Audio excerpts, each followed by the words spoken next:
क्या आपने कभी सोचा है कि भारत में एक ऐसा मंदिर भी है जहां विज्ञान, आस्था और रहस्य एक साथ दिखाई देते हैं? एक ऐसा मंदिर जिसके ऊपर लगा ध्वज हर दिन बदला जाता है।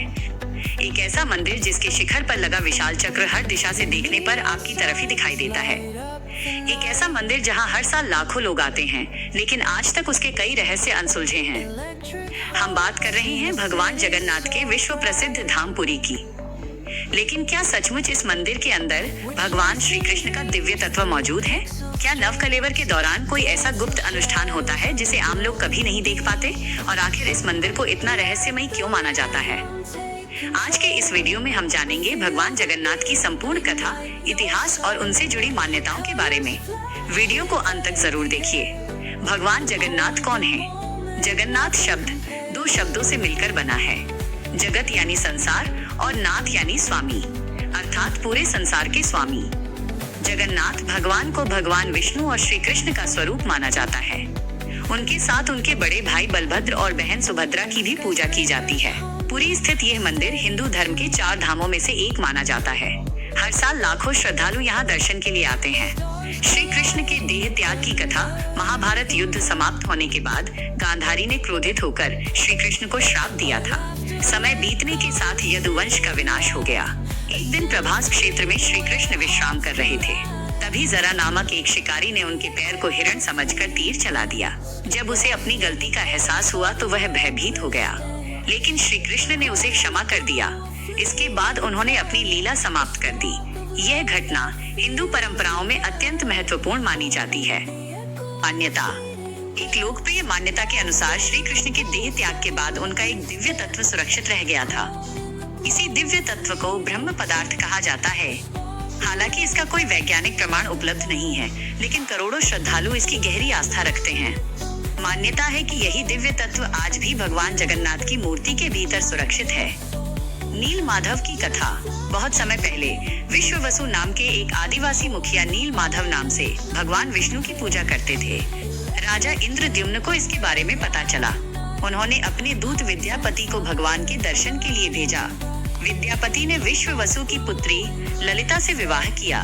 कई घटनाओं के बाद उन्हें उस स्थान का पता चल गया जहां नील माधव की पूजा होती थी। लेकिन जब राजा वहां पहुंचे तो नील माधव अदृश्य हो चुके थे। राजा इंद्रद्युम्न का सपना। कहा जाता है कि भगवान विष्णु राजा के सपने में आए। उन्होंने कहा कि समुद्र तट पर एक दिव्य नीम का वृक्ष आएगा, उसी लकड़ी से उनकी मूर्ति बनाई जाए। कुछ समय बाद सचमुच समुद्र तट पर एक विशाल वृक्ष मिला, लेकिन कोई भी उस लकड़ी को काट नहीं पाया। भगवान विश्वकर्मा का आगमन। एक वृद्ध कारीगर वहां पहुंचा। कुछ कथाओं के अनुसार वह स्वयं भगवान विश्वकर्मा थे। उन्होंने कहा कि वो 21 दिनों तक बंद कमरे में मूर्ति बनाएंगे, लेकिन एक शर्त थी, कोई भी व्यक्ति दरवाजा नहीं खोलेगा। कुछ दिनों तक अंदर से आवाजें आती रहीं। फिर अचानक सब शांत हो गया। चिंतित होकर राजा ने दरवाजा खुलवा दिया। अंदर 3 मूर्तियां थीं, लेकिन अधूरी। उनके हाथ और पैर पूर्ण रूप से नहीं बने थे। तब से आज तक वही स्वरूप पूजे जाते हैं। नवकलेवर की परंपरा। कुछ विशेष वर्षों में भगवान जगन्नाथ, बलभद्र और सुभद्रा की नई मूर्तियां बनाई जाती हैं। इसे नवकलेवर कहा जाता है।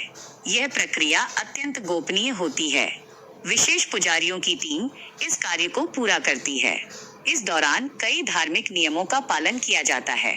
श्रद्धालुओं के लिए यह एक अत्यंत पवित्र। प्रवेश करते समय 22 सीढ़ियां आती हैं। इन्हें बेहद पवित्र माना जाता है। इनसे जुड़ी कई धार्मिक मान्यताएं प्रचलित हैं। कुछ लोग इन्हें जीवन के 22 महत्वपूर्ण पड़ावों का प्रतीक मानते हैं। वहीं तीसरी सीढ़ी को लेकर भी विशेष मान्यता है। कहा जाता है कि उस पर सावधानी बरतनी चाहिए। हालांकि ये धार्मिक परंपरा है जिसका पालन श्रद्धा के आधार पर किया जाता है। मंदिर का ध्वज। जगन्नाथ मंदिर के शिखर पर हर दिन ध्वज बदला जाता है। यह परंपरा सदियों पुरानी मानी जाती है। विशेष सेवक बिना किसी आधुनिक उपकरण के मंदिर के शिखर तक पहुंचते हैं और ध्वज बदलते हैं। यह दृश्य अपने आप में अद्भुत माना जाता है। सुदर्शन चक्र का रहस्य। मंदिर के ऊपर लगा विशाल सुदर्शन चक्र बेहद प्रसिद्ध है। कई लोगों को ये अनुभव होता है कि वो हर दिशा से उनकी ओर देख रहा है। वास्तव में ये उसकी विशेष संरचना और देखने के कोण का प्रभाव भी हो सकता है, लेकिन श्रद्धालु इसे भगवान की दिव्य उपस्थिति मानते हैं। जगन्नाथ मंदिर की विशाल रसोई। जगन्नाथ मंदिर की रसोई दुनिया की सबसे बड़ी धार्मिक रसोइयों में से एक मानी जाती है। यहाँ प्रतिदिन हजारों लोगों के लिए महाप्रसाद तैयार होता है। मिट्टी के बर्तनों में भोजन बनाया जाता है। यहाँ की व्यवस्था सदियों पुरानी है। श्रद्धालु इसे भगवान का चमत्कार मानते हैं। भविष्य मालिका की मान्यताएं। उड़ीसा में भविष्य मालिका नामक ग्रंथ काफी प्रसिद्ध है। इसमें कई भविष्यवाणियों का उल्लेख मिलता है। कई लोग इन्हें सच मानते हैं, जबकि इतिहासकार और वैज्ञानिक इन्हें धार्मिक मान्यताओं के रूप में देखते हैं। इसलिए इन बातों को श्रद्धा और विवेक दोनों के साथ समझना चाहिए।